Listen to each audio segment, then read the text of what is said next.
안녕하십니까. 천국순례자입니다. 지난 6월 12일에 부안에서 지진이 일어났습니다. 화단에 물을 주기 위해 야외 수도가에 있을 때였는데요. 갑자기 땅이 흔들리고 큰 진동이 느껴졌습니다. 선교지를 비롯하여 몇 곳에서 4.0 이상의 지진을 여러 차례 경험한 저로서는 본능적으로 이번 지진도 4.0 이상일 것이라고 생각했는데요. 아니나 다를까 나중에 재난 문자를 보니 전부 부안에서 4.8 지진이 발생하였다고 했습니다. 전부 부안에 있던 몇몇 마을 주민들은 지진이 있기 전에 전조현상이 있었다고 했는데요. 지진이 발생하기 불과 10분 전에 하늘이 어두워지고 돌풍이 불다가 지진이 발생했다는 것입니다. 이에 기상 전문가는 이것은 지진과는 무관한 자연현상일 뿐이며 당시 기상이 우연히 맞아떨어진 것으로 보인다고 했습니다. 사실을 말해도 그것을 우연한 현상이라고 말하는 기상 전문가의 설명을 들으니 많은 생각들이 지나갑니다. 앞으로 천지가 진동할 이보다 더한 현상들이 자주 일어날 것인데 그때마다 뉴스에서 다양한 핑계와 변명과 이유를 내보낼 기사들이 눈에 오버랩되지요. 갑자기 이런 시기가 떠오릅니다. 이 천지가 진동하는 시대에 하나님의 나라를 고대하며 주님과 동행하는 사람이 있습니까? 이 천지가 진동하는 때에 성령의 내주하심 가운데 친밀하게 교제하는 사람이 있습니까? 이 천지가 진동하는 때에 예수님의 십자가 사랑에 감격하며 가슴 뜨거운 사람이 있습니까? 이 천지가 진동하는 때에 믿을 사람 없어도 변치 않는 주님만 신뢰하며 사는 사람이 있습니까?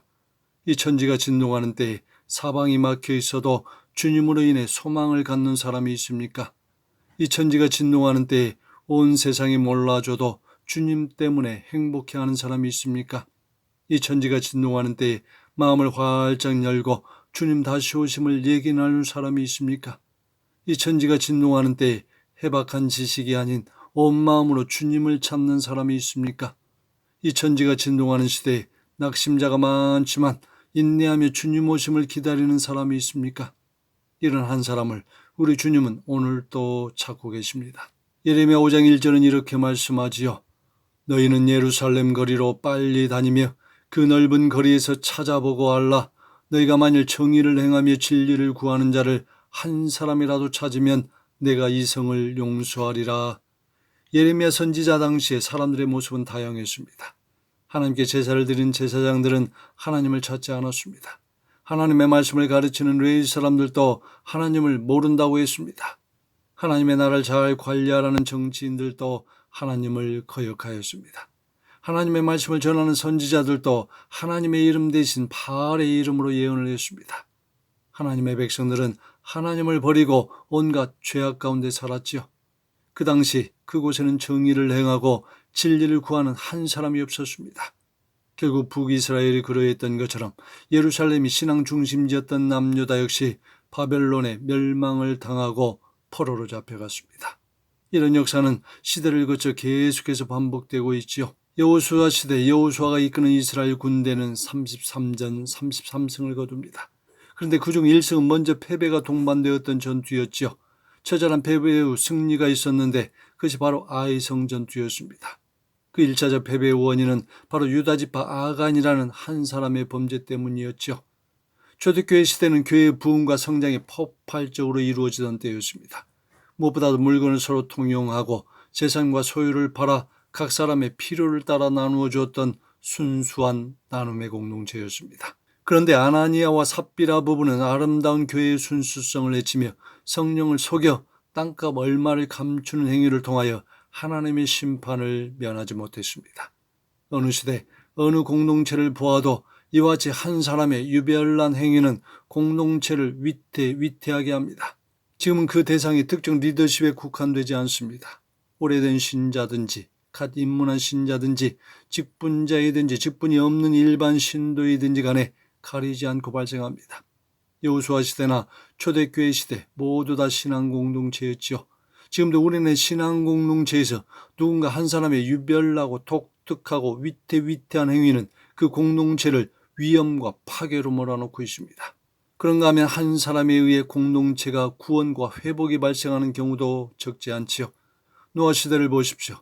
온 세상이 죄악으로 가득하였습니다. 하나님이 사람 지으심을 한탄하실 정도의 세상이 되었지요. 얼마나 세상이 악했으면 하나님이 만드신 피조물 중에 으뜸인 사람 지으심을 한탄하실 정도가 되었을까요? 그런데 이런 세상에서도 노아는 의인으로 완전함을 가지고 하나님과 동행하는 자였습니다. 그로 인하여 그의 가족들과 하나님이 택한 짐승들이 보호를 받았지요. 사도행전 시대 고넬료는 어떠했습니까? 고넬료라는 사람은 이방인이며 군대의 백부장으로 도무지 하나님을 섬기는 것과는 먼 삶을 살 것 같은 인물이었습니다. 그런데 그는 성경의 표현대로 경건하며 온 집안과 더불어 하나님을 경외하며 백성을 많이 구제하고 하나님께 항상 기도하는 사람이었습니다. 하나님은 고넬료의 이러한 신실한 삶에 은혜를 베푸셔서 예수님의 제자 베드로를 보내셨고, 그가 말씀을 전할 때 성령이 말씀 듣는 고넬료와 그 가정, 그리고 모인 사람들에게 충만히 임하였죠. 예수님 시대 고침받은 문둥병자는 어떠했습니까? 누가복음 17장에 예수님이 길을 가시다가 한 마을에 들어가서 10명의 문둥병자를 고치십니다. 그러나 그 중에 오직 한 사람만 하나님께 영광을 돌리지요. 성경은 그것을 이렇게 말씀하고 있습니다. 그 중에 한 사람이 자기가 낳은 것을 보고 큰 소리로 하나님께 영광을 돌리며 돌아와 예수의 발 아래에 엎드려 감사하니 그는 사마리아 사람이라. 유감스럽게도 10명 중 한 사람만 하나님께 영광을 돌리며 예수님께 감사의 표현을 하였습니다.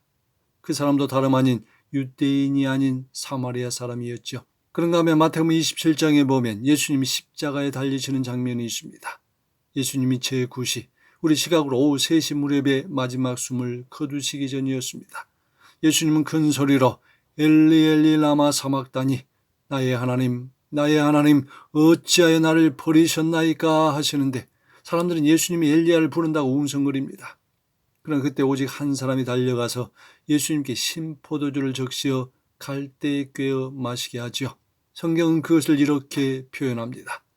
그 중에 한 사람이 곧 달려가서 해면을 가져다가 신포도주에 적시어 갈대에 꿰어 마시게 하거늘, 시대를 초월하여 노아나 고넬료와 같은 하나님을 경외하며 악에서 떠난 온전한 리더십이 있는 공동체는 구원과 희망이 있습니다. 또한 사마리아의 문둥병자처럼, 그리고 십자가 위에 계신 우리 예수님께 신포도주를 갖다 준 사람처럼 한 사람이 진실된 행위는 하나님이 다 기억하시고 보상하시죠. 지금 우리 주님은 이런 한 사람을 찾고 계십니다. 누가복음 4장에 보면 예수님이 유대인들에게 복음을 전하십니다. 그런데 그들의 반응은 차가웠죠. 예수님은 선지자가 고향에서는 환영을 받는 자가 없다고 하시면서 두 사람을 예로 들어 이렇게 말씀하십니다. 내가 참으로 너희에게 이르노니 엘리야 시대에 하늘이 3년 6개월간 닫히어 온 땅에 큰 흉년이 들었을 때에 이스라엘에 많은 과부가 있었으되 엘리야가 그중 한 사람에게도 보내심을 받지 않고 오직 시돈 땅에 있는 사렙다의 한 과부에게 뿐이었으며, 또 선지자 엘리사 때에 이스라엘 많은 나병 환자가 있었으되 그 중에 한 사람도 깨끗함을 얻지 못하고 오직 수리아 사람 나만 뿐이었더라. 혹시 우리 중에 스스로를 구원받는 자라고 자칭하며 데려감에 대해 서는 것을 당연시하는 이들이 있습니까? 혹시 우리 중에 자신은 마지막 때 정보와 지식에 해박하여 공중휴거에 대해 들어갈 것이라고 자신하는 이들이 있습니까? 혹시 우리 중에 자신은 무슨 직분을 가지고 있고 언제부터 예수님을 믿고 있어서 주님이 찾으시는 바로 그 사람이라고 확신하는 이가 있습니까? 역대하 16장 9절은 이렇게 말씀합니다. 여호와의 눈은 온 땅을 두루 감찰하사 전심으로 자기에게 향하는 자에게 능력을 베푸시나니, 이는 남유다 아사 왕 시절에 선견자 하나니가 하나님의 말씀을 아사 왕에게 전한 말씀입니다. 아사 왕은 남유다의 선한 왕 중에 하나로 왕정 초기에는 하나님을 신실하게 의지하여 58만 명의 군대로 구수군대 100만 명을 쳐부순 대단한 왕이었습니다.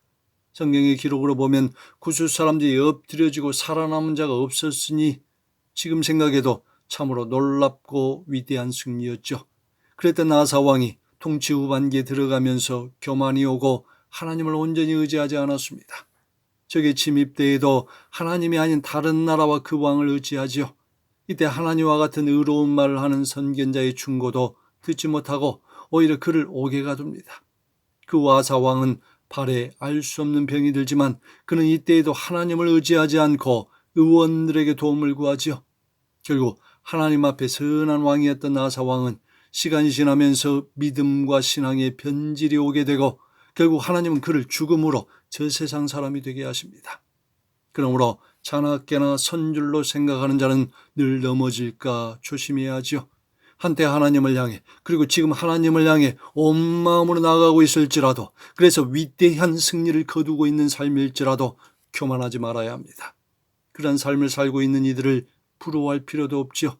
그 온 마음, 하나님을 향한 그 전심의 마음이 사라지는 바로 그 순간 그 앞에는 패배와 죽음이 기다리고 있습니다. 이것은 성경이 보여주고 있는 불변의 진리이며 오늘날 우리들 신앙인들 세상에서도 우리가 수없이 목격하고 있는 불변의 이치입니다. 아무쪼록 우리 주님 다시 오실 때까지 하나님이 찾으시는 바로 그 한 사람이 되어서 이 땅에서 귀한 흔적을 남기시고 천국에서 많은 상급을 받는 분들이 다 되시기를 바랍니다. 할렐루야.